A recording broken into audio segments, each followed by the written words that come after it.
آپ صلی اللہ علیہ وسلم نے ہمیں ایک ایسی دعا سکھلائی ہے کہ جن لوگوں کو نیند کا مسئلہ رہتا ہے، رات کو نیند نہیں آتی یا بار بار نیند سے جاگ جاتے ہیں، بہت سارے لوگ ایسے ہوتے ہیں مجھے کال کرتے کہ مولانا صاحب ہم تو 3-4 ٹیبلٹ لیتے ہیں نیند کی، لیکن ہمیں پھر بھی نیند نہیں آتی، ہم کیا کریں، پریشان ہیں، سر میں درد رہتا ہے لیکن ہمیں نیند نہیں آتی۔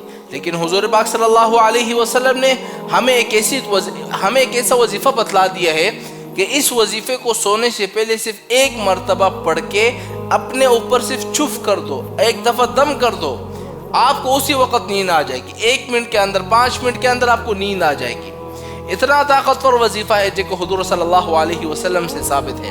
ایک دفعہ کیا ہوا، ایک صحابی آیا، یا رسول اللہ مجھے نیند نہیں آتی، میں کیا کروں؟ حضور پاک صلی اللہ علیہ وسلم نے یہی دعا اس کو سکھلا دیا کہ یہ دعا سونے سے پہلے پڑھ لو۔ اگلے دن وہ صحابی آیا، یا رسول اللہ خدا کی قسم جیسے کل مجھے خوبصورت نیند آئی تھی، پوری زندگی میں اس طرح کبھی سکون کے ساتھ نہیں سویا۔ اب وہ دعا کون سی؟ میں آپ لوگوں سے کہتا ہوں کہ بھئی ٹیبلٹ سے جان چھڑا دو، 1-2 گولی آپ کھاتے ہو پھر نیند آتی ہے، ان سے جان چھڑانے کا طریقہ بس یہی ہے کہ آپ کیا کرو، اس دعا کا اہتمام کرو، ہر رات کو سونے سے پہلے صرف 1 مرتبہ پڑھو۔ اب وہ دعا کون سی ہے ذرا نوٹ کر لیں۔ اعوذ بکلمات اللہ التامات من غضبہ ومن شر عبادہ ومن ہمزات الشیاطین وان یحضروہ۔ کتنی آسان سی دعا ہے، آپ کا صرف 10 سیکنڈ لگے گا اور پورا 8 گھنٹے آپ چین کی نیند سو جاؤ گے۔